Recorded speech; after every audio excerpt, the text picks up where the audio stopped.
ఓం అజ్ఞానం తిమిరాంధస్య జ్ఞానాంజనశలాకయా చక్షురున్మిళితం येन తస్మై శ్రీగురవే నమః.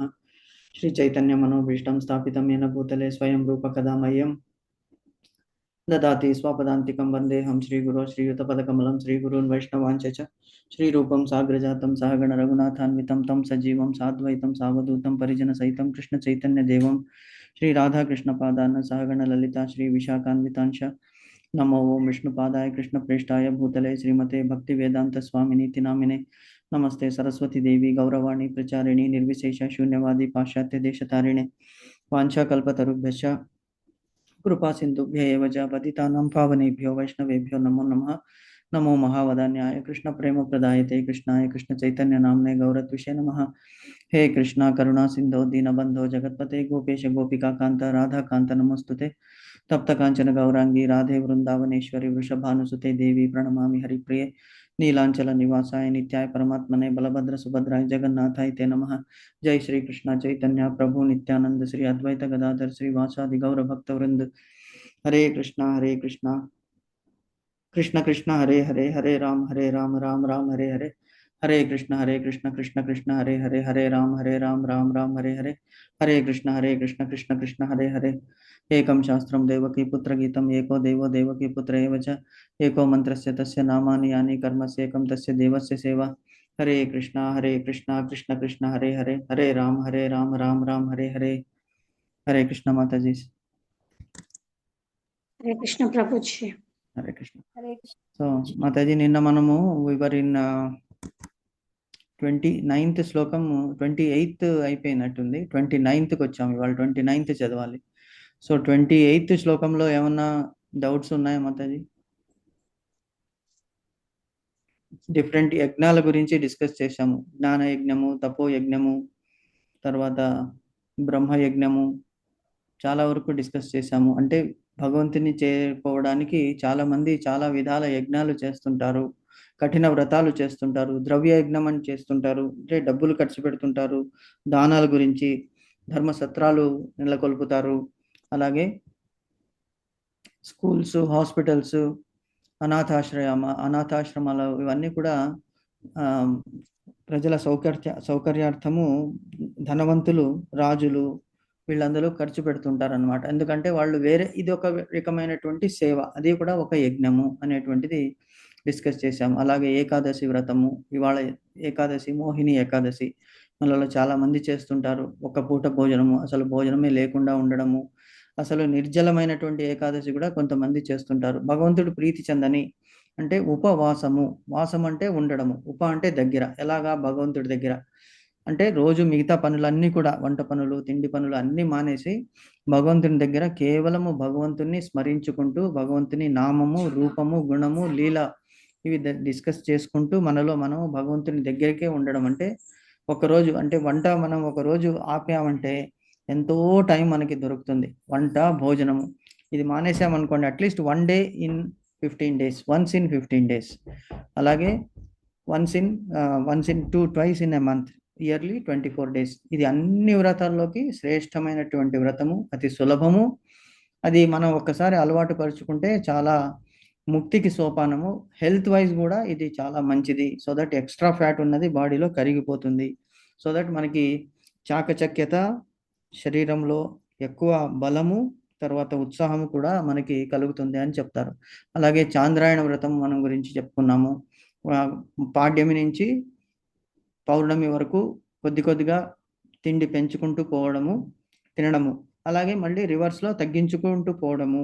ఆ రోజుకి కేవలం 8 ముద్దలే తినడము, ఇంకా కొంతమంది కేవలం 4 ముద్దలు తినడం అనేటువంటిది చాంద్రాయణ వ్రతం అంటారు. అలాగే చాతుర్మాస్యము,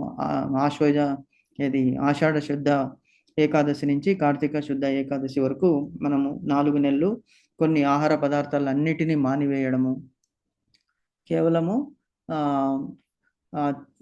శాస్త్రాల్లో చెప్పినటువంటి ఆహారాలను స్వీకరించడం వల్ల మనము అంటే we're able to get control over our body and our desires, ఇవి చెప్తున్నారనమాట. సో ఇలాగ వ్రత నియమాలు ఎవరైతే చేసుకుంటారో వాళ్ళు దేహాన్ని కంట్రోల్లో పెట్టుకుంటారు. వాళ్ళ యోగీశ్వరులు అని కూడా అంటారు అని చెప్పారు. అన్నిటికంటే ముఖ్యమైనది కృష్ణ భావనామృతంలో భగవంతునికి అతని అనుగ్రహంతోనే ఇవన్నీ కూడా సాధించవచ్చును. అంటే ఒకటి one step leads to another step అనేటువంటిది ఈ 4.28లో మనము చదువుకున్నాం. ఏమిటి? ద్రవ్యయజ్ఞ, తపోయజ్ఞ, యోగయజ్ఞ, తతాపరే, స్వాధ్యాయ జ్ఞాన యజ్ఞ. ఇప్పుడు చేస్తున్నది స్వాధ్యాయము అంటే చదవడము. మనలో మనం కొంతమంది బుక్స్ చదివే అలవాటు ఉంటుంది. సో ఆ బుక్స్ చదివే అలవాటు లేకున్నా ఇటువంటి గ్రంథాలు, సాహిత్యాలు ఏది మన సనాతన ధర్మం గురించి ఉన్నటువంటి శ్రీమద్ భాగవతము, భగవద్గీత అనేటువంటి గ్రంథాలు చదవాలి. అసలు ఒక జీవిత కాలం సరిపోదు మనం చదవాలనుకుంటే. కానీ మనం చదవడం అనేటువంటి అలవాటు చాలా మందికి తగ్గిపోయింది ఇప్పుడు. ఎందుకు అంటే మొబైల్ వచ్చేసిన తర్వాత డీవియేషన్స్ ఎక్కువ అయిపోయాయి. సో స్వాధ్యాయము అంటే అది కూడా మనం చదవాలి. తర్వాత జ్ఞాన యజ్ఞము, ఇప్పుడు మనం చేస్తున్నది జ్ఞాన యజ్ఞము అన్నట్టు అవన్నీ కూడా ఇక్కడ చెప్తున్నారు. స్వాధ్యాయ జ్ఞాన యజ్ఞాశ్చ యథ సంశ్రిత వ్రత, ఇవన్నీ కూడా వివిధమైనటువంటి వ్రతాలు, ఇవన్నీ కూడా యోగము కింద వస్తుంది, యజ్ఞము కింద వస్తుంది అని చెప్పాడనమాట. సో ఇది 4.28 యొక్క సమరీ. నెక్స్ట్ ఇప్పుడు 4.29కి వెళ్దాం. సో 4.28లో ఏమన్నా మీకు క్వశ్చన్స్ ఉన్నాయా?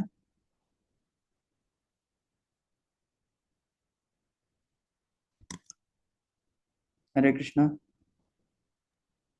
లేవు ప్రభుజీ. ఓకే మాతాజీ.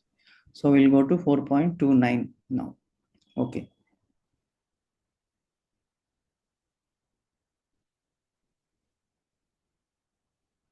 అపానే జుహ్వతి ప్రాణం ప్రాణే పానం తథా పరే, ప్రాణాపానగతిరుద్ధ్వా ప్రాణాయామా పరాయణాః, అపరే నియతాహారాః ప్రాణాన్ ప్రాణేషు జుహ్వతి. మళ్ళీ ఒకసారి చదువుతాను. అపానే జుహ్వతి ప్రాణం ప్రాణే పానం తథా పరే, ప్రాణాపానగతిరుద్ధ్వా ప్రాణాయామా పరాయణాః, అపరే నియతాహారాః ప్రాణాన్ ప్రాణేషు జుహ్వతి. ఒకసారి ఎవరైనా చదవండి మాతాజీ. చదవమంటారా ప్రభుజీ? చదవండి మాతాజీ. అపానే జుహ్వతి ప్రాణం ప్రాణే పానం తదా పరే, ప్రాణాపానగతిరుద్ధ్వా ప్రాణాయామ పారాయణః, అపరే నియతాహారాః ప్రాణాన్ ప్రాణేషు జుహ్వతి. Very good. Hare Krishna. Nice. Hare Krishna. Very nice. So meanings చదవండి మాతాజీ.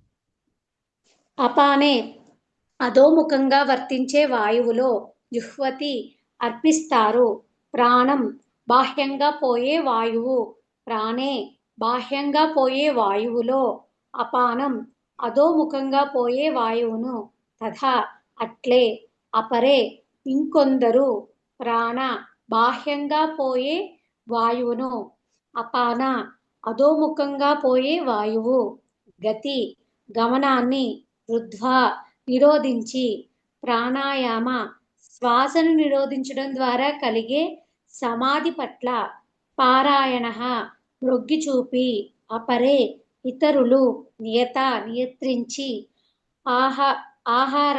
ఆహారాన్ని, ప్రాణాన్ బాహ్యంగా పోయే వాయువును, ప్రాణేషు బాహ్యంగా పోయే వాయువులో, జిహ్వతి హోమం చేస్తారు.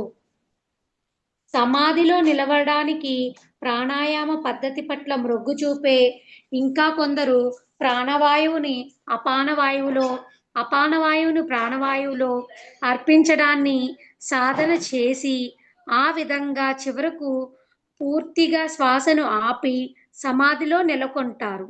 ఇంకొందరు ఆహారం తినడం తగ్గించి ప్రాణవాయువులోనే యజ్ఞంగా అర్పిస్తారు.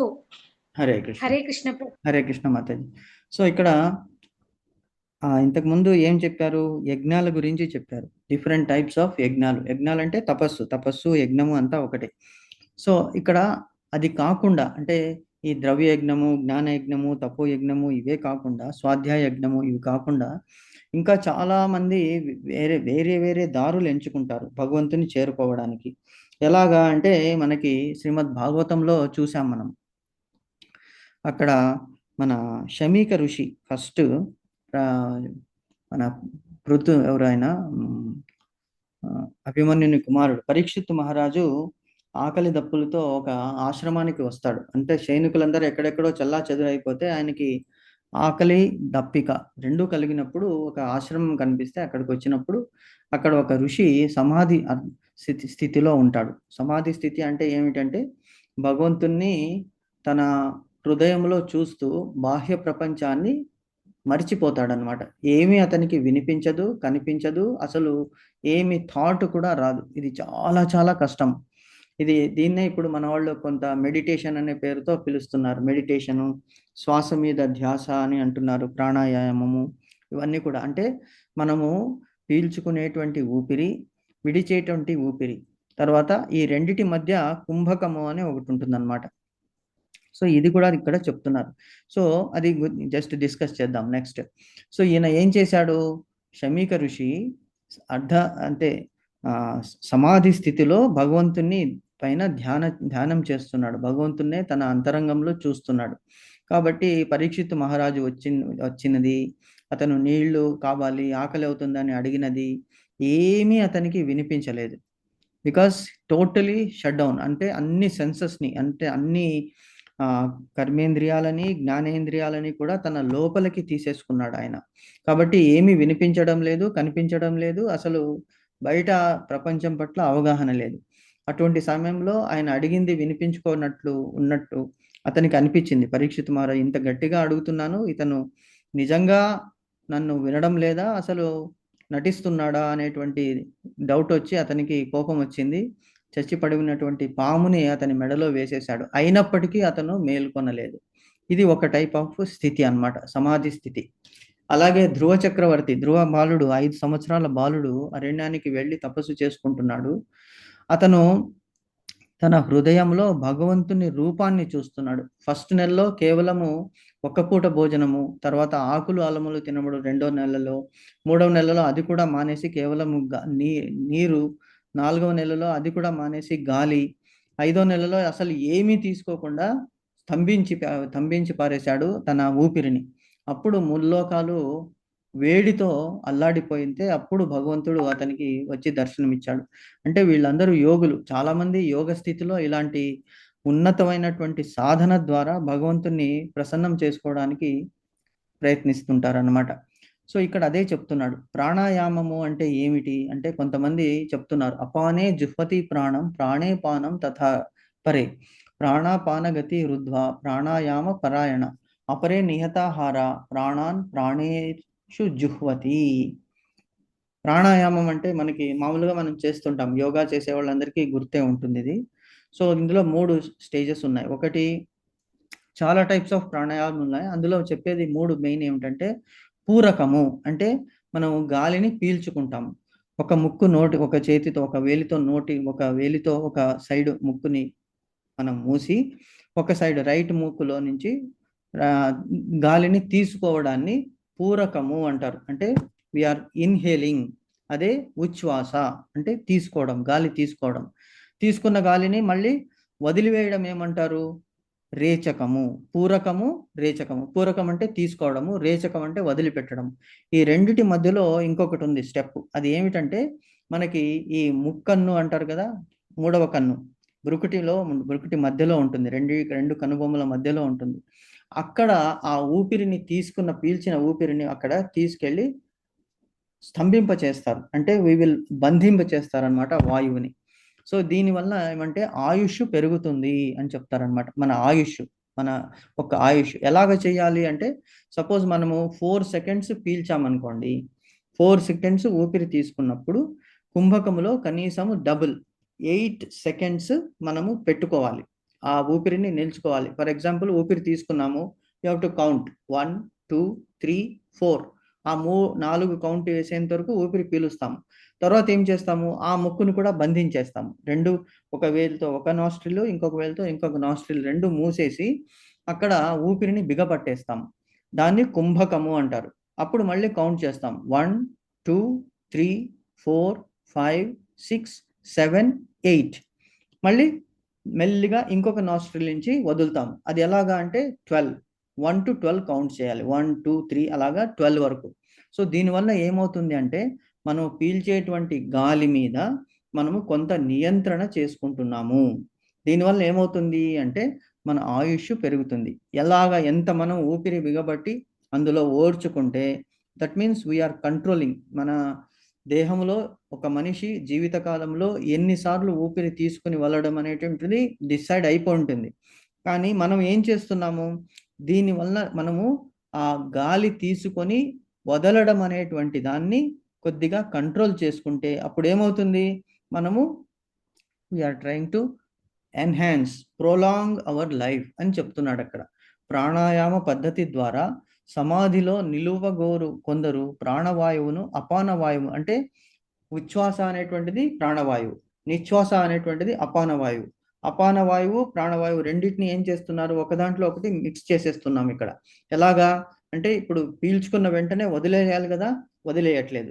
సో ఆ వదిలేటువంటి గాలిని కూడా మనం పట్టేస్తున్నాం, పీల్చుకున్న గాలిని కూడా పట్టేసి రెండు ఒక దగ్గర స్తంభింపజేస్తున్నాము. అదే కుంభకం అంటారు. సో అటువంటి దాన్ని ప్రాణవాయువులో అర్పింప యత్నించి శ్వాసను సంపూర్ణముగా బంధించి అంత్యమున సమాధి మగ్నులగురు. అంటే ఇప్పుడు 8 సెకండ్స్ మనం ఏం చేస్తున్నాము, బంధించేస్తున్నాము. సో ఆ 8 సెకండ్స్ ఎలా ఉంటున్నాము అంటే మనం ఒక సమాధి స్థితిలో ఉంటున్నాము. ఎందుకు, you're focusing on that breath. మనం ఆ గాలి పీల్చుకున్న దాని మీద మనం కేంద్రీకరిస్తున్నాము. మన శక్తిని, మన మనస్సుని, మన థాట్స్ని అన్నీ కూడా అక్కడే ఉంటుంది. కాబట్టి అది ఒక సమాధి స్థితి అనిపిస్తుంది. మరికొందరు ఏం చేస్తారు అంటే ఆహారాన్ని నియంత్రిస్తారు. ఎలాగ నియంత్రిస్తారు, ఏకాదశి వ్రతం వల్ల ఆహార తీసుకోవడము తగ్గించేస్తారు. మీరు చూడండి, అందుకే అన్నారు ఒక పూట తినేటువంటి వాడు యోగి, ఓన్లీ వన్స్. ఇప్పుడు సన్యాసులు ఏం చేస్తారంటే ఒకే పూట తింటారు, అది కూడా ఎంత మిత ఆహారం. అందుకే వాళ్ళని చూడండి ఎంత చాకచక్యంగా, ఎంత ఫాస్ట్గా నడవగలరు. వాళ్ళ దగ్గరికి ఏ రకమైనటువంటి రోగాలు కూడా రావు. ఎందుకు, మిత ఆహారము, మిత వ్యవహారం, టైం ప్రకారం తీసుకుంటారు, టైం ప్రకారము శాస్త్రాలను అభ్యసిస్తారు, ప్రచారం చేస్తారు. మరి వాళ్ళకి శక్తి ఎక్కడి నుంచి వస్తుందంటే ఆహారం దేహానికి ఎంత కావాలో అంతే తీసుకుంటారు, ఒక పూట ఒక టైం. మిగతా టైంలో ఏం చేస్తారంటే ఏమీ తీసుకోరు. అది ఒక పద్ధతి. యోగులు, వాళ్ళందరూ యోగులు అన్నమాట, యోగేశ్వరులు అంటారు వాళ్ళని. సరే మనకు అంత లెవెల్ మనకి కష్టం అండి అంటే సరే 2 పూట్ల తినండి. ఇలాగా 2 పూట్ల తినేవాడు భోగి. ఎందుకు, యోగి కాడు వాడు, Bhogi. Because he can not tolerate. ఆకలి అనేటువంటిది ఏ మనిషి కూడా సహించుకోలేడు. మనం దేహ నిర్వహణకి ఆకలి అంటే అనేటువంటిది భగవంతుడు పెట్టినటువంటి ఒక పరీక్ష. అది లేకుంటే మానవుడు అసలు ఏ ప్రయత్నము చేయడు. అందరూ కోటి విద్యలు కూటి కొరకే అన్నారు, ధనం సంపాదించడానికి. కానీ ఆ ధనం సంపాదించడానికి మితిమీరిపోయాడు ఈనాటి మానవుడు, అతి ఆశకి వెళ్ళిపోతున్నాడు. Okay, that is a different topic. So యోగి ఒక పూట తినేటువంటి వాడు, భోగి 2 పూట్ల తినేటువంటి వాడు. దేహానికి ఆహారం చాలు. అందుకే ఒక భోజనానికి ఇంకొక భోజనానికి మధ్యలో కనీసము 5 to 6 అవర్స్ గ్యాప్ ఉండాలి. అప్పుడు ఏమవుతుందంటే జీర్ణ ప్రక్రియ, డైజెస్టివ్ సిస్టమ్ చాలా చక్కగా పనిచేస్తుంది. అందులో ఎంజైమ్స్ అంతా కరెక్ట్గా వచ్చి మనం తీసుకున్న ఆహారాన్ని పచనము చేసి దేహానికి రక్తాన్ని, శుద్ధమైనటువంటి రక్తాన్ని అందిస్తుంది. అది కాకుండా వెళుతూ పోతూ ఏం కనిపిస్తే అది తింటున్నాం అనుకోండి, అప్పుడు ఏమవుతాడు, రోగి అయిపోతాడు. 3 పూట్ల అంతకంటే ఎక్కువ తినేటువంటి వాడు యోగి. మనం ఎన్ని పూట్ల తింటున్నాం అనేటువంటి మనం చెక్ చేసుకోవాలి. 3 పూట్ల తింటున్నామా, 4 పూట్ల తింటున్నామా, అసలు రోజంతా తింటున్నామా అనేటువంటిది. దీనివల్లనే మనకి ఆహార సమస్యలు వస్తున్నాయి. సో ఎప్పుడైతే దేహానికి సరి అయినటువంటి శక్తి, దేహానికి సరి అయినటువంటి క్రమశిక్షణ లేనప్పుడు ఏమవుతుందంటే మనిషి వీక్ అయిపోతాడు. ఎంత తిన్నా కూడా అసలు ఎక్కడ వెళ్తుందో ఆహారం తెలియదు. ఎందుకు అంటే digestive system will not work. ఎప్పుడు డైజెస్టివ్ సిస్టమ్ ఫెయిల్ అయిపోతుందో అప్పుడు మనిషిలో అన్ని రకాల రోగాలు కూడా ప్రాబ్లం తయారవుతాయి అన్నమాట. కాబట్టి digestive system is very very important. అందుకే చెప్పారు శాస్త్రాల్లో, సరే మీరు 15 రోజులు తింటారు కదా, ఒక్కరోజు కనీసం 15 రోజులకు ఒక్కసారి మీరు ఆహారము లిమిట్ చేసుకోండి. మానేమనేటువంటి పెద్ద అది చాలా కష్టము, అయినా ప్రయత్నంతో చేయవచ్చు. ఎందుకంటే భగవంతుడు చెప్పాడు, శాస్త్రాల్లో భగవంతుడు చెప్పాడు, ఒక్కరోజు 15 రోజులకు ఒక్కసారి మీ గురించే చెప్తున్నాను, ఆహారాన్ని నిమితం చేయండి.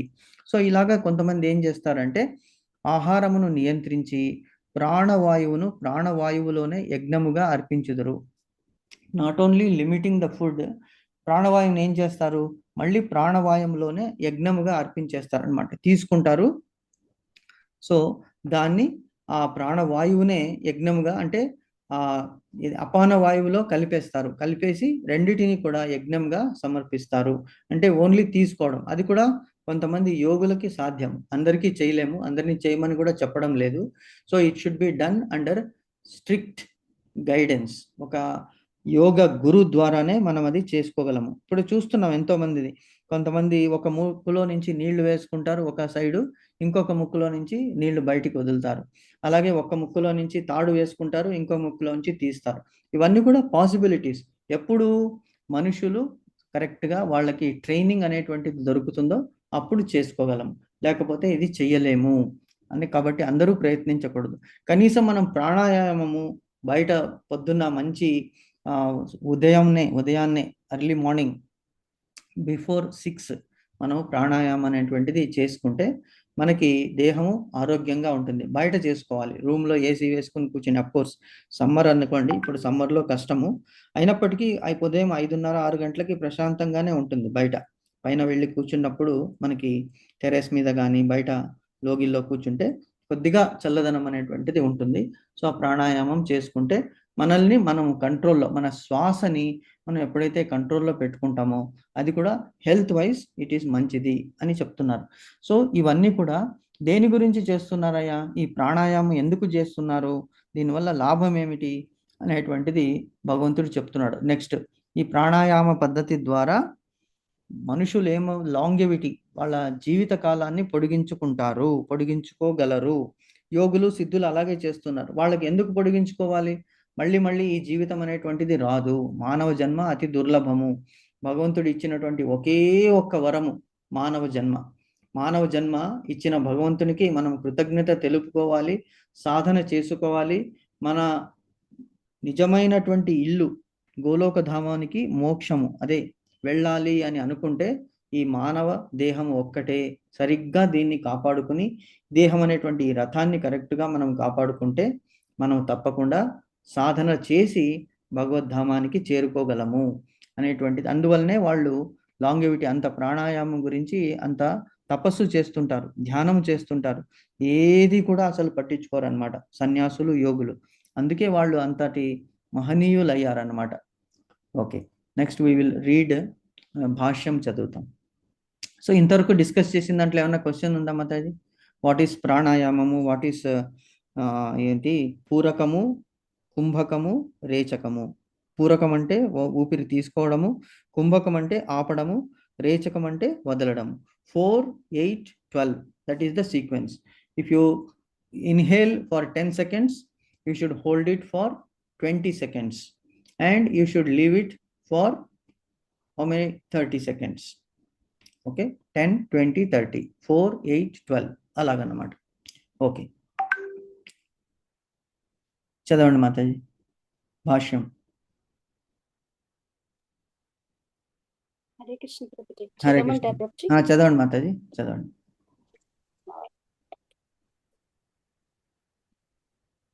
శ్వాసను నియంత్రించినట్టి ఈ యోగ పద్ధతిని ప్రాణాయామము అనబడును.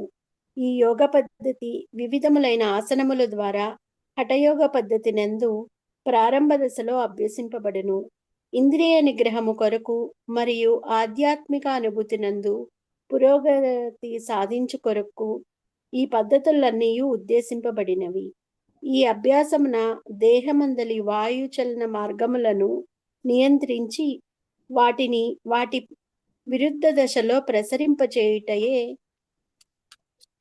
ఈ యోగ పద్ధతి యందు యత్నింపబడును. అపాన వాయువు అధోముఖంగా ప్రసరింపగా ప్రాణవాయువు ఊర్ధ్వముఖముగా ప్రసరించును. ఈ రెండు వాయువులు విరుద్ధ దశలలో ప్రసరింపగా చివరికి పూరక స్థితి యందు తటస్థమగునట్లుగా ప్రాణయోగి ప్రయత్నించును. ఉచ్ఛ్వాసమును నిశ్వాసమునందు అర్చించుట అన్నది రేచకముగా పిలువబడును. ప్రాణాపాన వాయువుల చలనము సంపూర్ణంగా స్తంభించినప్పుడు యోగి కుంభక యోగమునందు ఉన్నట్లుగా చెప్పబడును. అట్టి కుంభక యోగము ద్వారా ఆధ్యాత్మిక జీవన పరిపూర్ణత్వము కొరకై మానవుడు ఆయుర్వృద్ధిని సాధింపవచ్చును. వివేకవంతుడైన యోగి మరొక జన్మకై వేచి ఉండక ఈ జన్మము నందే పరిపూర్ణత్వమును సాధించుట యందు ఆసక్తుడై ఉండును. దాని కొరకై యోగి కుంభక యోగము ద్వారా జీవిత పరిమాణమును అనేక సంవత్సరములకు వృద్ధి చేసుకొనును. కానీ కృష్ణ చైతన్యవంతుడు ఎల్లప్పుడూ శ్రీకృష్ణ భగవాన్ని దివ్య సేవ యందు నెలకొని ఉన్నందున సహజత్వముగానే ఇంద్రియములను నియంత్రించదగిన వాడగును. అతని ఇంద్రియములు ఎల్లప్పుడూ శ్రీకృష్ణుని సేవ యందే నెలకొని ఉన్నందున అవి ఇతర కర్మలలో నెలకొంటకు అవకాశం ఉండదు. కనుక జీవితాంతము అట్టి భక్తుడు సహజముగానే శ్రీకృష్ణుని ధ్యానమునికే చేర్చబడును. కనుక అతడు జీవిత పరిమాణమును పొడిగించుకొను యత్నములను ఎన్నడూ చేయుడు. భగవద్గీత 14.26 యందు తెలిపినట్టుగా అతడు శీఘ్రమే ముక్త స్థితికి చేర్చబడును. ప్రభుజీ ఆపమంటారా, కంప్లీట్ చేయమంటారా? కంప్లీట్ చేసేయండి మాతాజీ.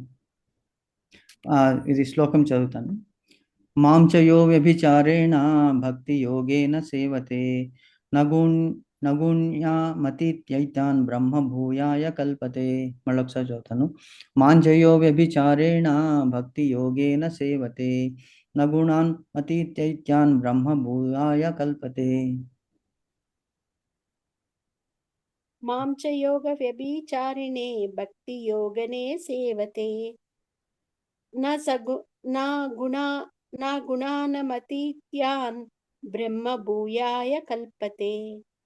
భగవాన్ని అసన్యమైన భక్తియుక్త సేవయందు నెలకొన్నవాడు భౌతిక ప్రకృతి గుణములను అధిగమించి వెంటనే ఆధ్యాత్మిక స్థితికి ఉద్ధరింపబడును. కృష్ణ చైతన్యవంతుడు అట్టి ఆధ్యాత్మిక స్థితిలోనే జీవితము ఆరంభించి అట్టి చైతన్యమునందే నిరంతరము కొనసాగును. కనుకే పతనమనేది ప్రశ్నయే ఉదయింపబడదు. చివరకు ఎట్టి ఆలస్యము లేకుండా శీఘ్రమే అతడు భగవద్ధామమును చేరును. కేవలము కృష్ణ ప్రసాదమును గ్రహించుట ద్వారా మానవుడు ఆప్రయత్నముగానే ఆహారమును నియంత్రించినదగిన వాడగును. అట్టి ఆహార నియంత్రణ ఇంద్రియ నిగ్రహములకు ఎంతగానో తోడ్పడగలదు. అట్టి ఇంద్రియ నిగ్రహము లేనిదే భౌతిక భవబంధముల నుండి ముక్తిని సాధించుటకు అవకాశమే లేదు. Hare Krishna. Hare Krishna Mataji. Thank you Mataji. So ఇక్కడ ఇంతకుముందే మనం డిస్కస్ చేసినట్టు భగవంతుడు ఎక్స్ప్లెయిన్ చేస్తున్నాడు. అసలు కాంటెక్స్ట్ ఏమిటి అనేటువంటిది ఒకసారి మనం గుర్తు చేసుకోవాలి. ఇక్కడ యుద్ధములో అర్జునుడు 2 సేనల మధ్య రథాన్ని నిలిపమన్నాడు. అందరినీ చూశాడు. చూసిన తర్వాత నేను యుద్ధం చేయను, అందరూ నా బంధువులే ఉన్నారు, ఇక్కడ వీళ్ళని ఎలా చంపను కృష్ణ, నేను వీళ్ళని చంపను, నేను భిక్షాటనైనా చేసుకుంటాను, దాంతో ఏదొస్తే దాన్ని తీసుకుని నేను నా జీవితంను గడిపేస్తాను, కానీ వీళ్ళని చంపినటువంటి రక్తసిక్తమైనటువంటి చేతులతో నేను భోజనం చేయలేను, ఎప్పుడు అదే గుర్తుకొస్తుంది అని చెప్పినప్పుడు శ్రీకృష్ణుడు అతనికి కర్తవ్య బోధ చేశాడు. నీ వర్ణాశ్రమం నీ వర్ణం ఏమిటి, నీ ఆశ్రమం ఏమిటి, నువ్వు మాట్లాడుతున్నది ఏమిటి, అశోచన్ అన్వశోచస్వం జ్ఞాన ప్రజ్ఞావాసాంచ భాషసే గతాశూంశ నాను శోచంతి పండిత అని మందలిస్తూ చెప్తున్నాడు అనమాట. పండితుల్లాగా మాట్లాడుతున్నావు, కానీ నువ్వు చేసేది ఏమిటి తప్పు అని చెప్పి జ్ఞానయోగం గురించి చెప్పాడు, సాంఖ్యయోగం అదే. తర్వాత కర్మయోగం గురించి చెప్పాడు. ఇప్పుడు కర్మ సన్యాస యోగం గురించి భగవంతుడు చెప్తున్నాడు. అర్జున, ఇవన్నీ నీకు తెలుసుకోవాలని చెప్తున్నాను. కర్మం అంటే ఏమిటి, జ్ఞానం అంటే ఏమిటి, కర్మ సన్యాస యోగం అంటే ఏమిటి అని చెప్తూ వచ్చి అసలు యోగం అంటే ఏమిటి అని డిఫైన్ చేస్తున్నాడు. యోగ పద్ధతి ఎందుకు, ఎవరెవరు ఎలా చేస్తారు, క్షత్రియులు వాళ్ళు చేసేటువంటి పనులు ఏమిటి, తర్వాత బ్రాహ్మణులు చేసేటువంటి పనులు ఏమిటి, అలాగే వైశ్యులు శూద్రులు చేసేటువంటి పనులు ఏమిటి, తర్వాత ఆశ్రమాలు బ్రహ్మచారి, తర్వాత గృహస్థుడు, వానప్రస్థుడు, తర్వాత సన్యాసి చేసేటువంటి పనులు ఏమిటి అన్నీ చెప్పుకుంటూ వచ్చి ఇక్కడ యోగ పద్ధతి ఇంతకుముందు ఎలాగా, నన్ను చేరడం ఎలాగా, భగవంతుని ప్రీతి చెందించడం ఎలాగా అని చెప్పేసి ధ్యానయజ్ఞం గురించి, ద్రవ్యయజ్ఞం గురించి చెప్పాడు, తర్వాత జ్ఞానయజ్ఞం గురించి చెప్పాడు, స్వాధ్యాయం గురించి చెప్పాడు. అలాగే అన్నీ చెప్పుకుంటూ వచ్చి ఇక్కడ వేరే పద్ధతుల్లో కూడా కొంతమంది యోగులు ఉన్నారు, సన్యాసులు ఉన్నారు. వాళ్ళు ఏం చేస్తారు, నన్ను చేరుకోవాలి, నన్ను ప్రీతించాలి అంటే భగవంతుని మీద కాన్సన్ట్రేషన్, ఏ పద్ధతి అయినా భగవంతుని చేరుకోవడమే చెప్తున్నది. అంటే ఇప్పుడు మనం బిల్డింగ్లో 6th ఫ్లోర్ ఎక్కాలనుకోండి, 6th ఫ్లోర్కి రీచ్ అవ్వాలి అంటే అక్కడ భగవంతుడు ఉన్నారని అనుకుందాం, 6th ఫ్లోర్. సో ఇలాగా లిఫ్ట్ ఉన్నది, స్టైర్ కేస్ కూడా ఉన్నది. సో ఏం చేయాలి, మనము లిఫ్ట్లో తొందరగా వెళ్ళవచ్చు, శ్రమ లేకుండా వెళ్ళవచ్చు. లేదు నేను యంగ్ ఉన్నాను, నేను లిఫ్ట్ ఎక్కను, ఎంతోమంది ఏదో చెప్తుంటారని చెప్పేసి. అలాగే మాకు ఒకప్పుడు మేము ఇక్కడ ఎక్కడ గన్ ఫౌండరీ, హైదరాబాద్లో గన్ ఫౌండరీ అనే ఒక ప్లేస్ ఉంది, అబిట్స్ దగ్గరికి వస్తుంది అది. ఆ గన్ ఫౌండరీలో మా ఆఫీస్ ఉండేది. అది మాకు అక్కడ టెలిఫోన్ భవన్, ఇంతకుముందు మీరు హైదరాబాద్లో ఉన్న వాళ్ళకి తెలుస్తుంది, టెలిఫోన్ భవన్ బిఎస్ఎన్ఎల్ వాళ్ళది పెద్ద బిల్డింగ్ ఉన్నది. సో అందులో మాది 3rd ఫ్లోర్, అంటే ground floor, 1st, 2nd, 3rd, అంటే ఆల్మోస్ట్ 4th ఫ్లోర్ అవుతుంది. సో అక్కడ లిఫ్ట్ ఉండేది, అందులో సుమారు ఒక 1000 మంది బిఎస్ఎన్ఎల్ ఎంప్లాయీస్ ఉండేవాళ్ళు. మేము మా ఆఫీస్లో ఒక 100 మంది దాకా ఉండేవాళ్ళం. మా ఆఫీస్ అక్కడ పైన ఉండేది 3rd ఫ్లోర్లో. సో అక్కడ ఉండేది ఒకటే ఒక లిఫ్ట్. సో ఎవరు 9 o'clock 9:15కి వచ్చిన వాళ్ళకి ఈజీగా లిఫ్ట్ దొరుకుతుంది. కానీ 9:30 తర్వాత ఎవరైతే వస్తారో వాళ్ళు చాలా పెద్ద క్యూ వెయిట్ చేయాల్సి వచ్చేదన్నమాట. అప్పుడు మాకు మా బాస్ ఒక అతను ఉండేవాడు, చీఫ్ ఆఫీసర్. ఆయన అటెండెన్స్ రెగ్యులేట్ చేసేవాడు అనమాట. ఎవరు లేటుగా వస్తే 5 minutes టైం ఇచ్చేవాడు, 5 minutes దాటితే యాబ్సెంట్ అయిపోయేవారు, లేకుంటే రిమార్క్ వచ్చేది. 3 సార్లు అలాగైతే ఒకరోజు లీవ్ కట్ చేసేవాళ్ళు నెలకి. 3 సార్లు లేట్ వచ్చింది, 5 minutes కంటే ఎక్కువ లేట్ అయితే 1 day లీవ్ కట్ చేసేసేవాళ్ళు అనమాట. ఆ రోజు 3 days అయిన తర్వాత ఇంటికి వెళ్ళిపోవచ్చు, ఆ రోజు లీవ్ అనమాట. ఫోర్త్ టైం లేట్ వస్తే ఇంకా వెళ్ళిపోవచ్చు, లీవ్ అనమాట. సో ఇలాగా ఆయన రోజు ఏం చేసేవాడు, 9:30, 9:45కి వచ్చేవాడు. 9 o'clock వస్తే ఆయన లిఫ్ట్లో కానీ మనందరికీ తెలుసు ఎలాగా, ఇంట్లో ఆ 9 గంటలకి రావడం అంటే ఇంట్లో యుద్ధం చేయడమే. ఆ టైంకి తినేసి బాక్స్ కట్టుకుని దూరంగా, హైదరాబాద్ సిటీ అనేటువంటి సిటీలో మీకు తెలుసు ట్రాఫిక్ అన్నీ కూడా ఉండేది. సో ఆయన 9:40, 9:45కి అలాగ వచ్చేవాడు. ఆయనకు కార్ ఇచ్చారు బ్యాంక్ వాళ్ళు. సో కార్లో వచ్చి ఇక్కడ ఒకటే ఒక లిఫ్ట్ ఉండేది, మరి ఆ లిఫ్ట్లో అంతమంది వెయిట్ చేయడానికి కుదరదని చెప్పేసి ఆయన ఏం చేసేవాడు, యంగ్ పర్సనే, 45-50 years ఉండేది, స్టెప్స్ ఎక్కుతూ వెళ్ళిపోయేవాడు. ఆల్మోస్ట్ ఒక 100-120 స్టెప్పులు పైనే ఉండేది. సో అది అంటే 2 స్టెప్పులు స్కిప్ చేస్తూ ఎక్కేవాడు అనమాట. సో ముందుగా కొద్దిగా బాగానే ఉంది, బాగా అనిపించింది ఆయనకి, నాకు స్టెప్స్ ఎక్కుతున్నాను కాబట్టి ఎక్సర్సైజ్ అని అనుకున్నాడు. కానీ కొంతకాలానికి ఏమైందంటే హార్ట్ ప్రాబ్లం వచ్చేసింది ఆయనకి. అంటే చెప్పడం ఏమిటంటే, ఇప్పుడు మనము తెలియకుండా ఎన్నో ప్రాబ్లమ్స్ చేస్తుంటాం. అంటే అక్కడ ఉన్నది ఎందుకు మీకు, సరే మీ రెస్పాన్సిబిలిటీ ఏముంది, తొందరగా రావాలి. మరి తొందరగా రావాలంటే తొందరగా బయలుదేరాలి. సో అంటే మీరే రెగ్యులేటర్ కాబట్టి మీరు వెళ్ళి అటెండెన్స్ ఓపెన్ చేసి వచ్చేవాళ్ళు ఆయన రూమ్కి వెళ్ళే సైన్ చేయాల్సి అనమాట అప్పుడు టైంలో. ఇప్పుడంటే అన్ని స్కానింగ్ వచ్చేసింది. ఇప్పుడు నేను చెప్పుకున్నది ఆల్మోస్ట్ 93, ఆల్మోస్ట్ ఎన్ని ఇయర్స్, 33 years బ్యాక్. సో బుద్ధివంతుడైనటువంటి వాడు ఏం చేసేవాడు, లిఫ్ట్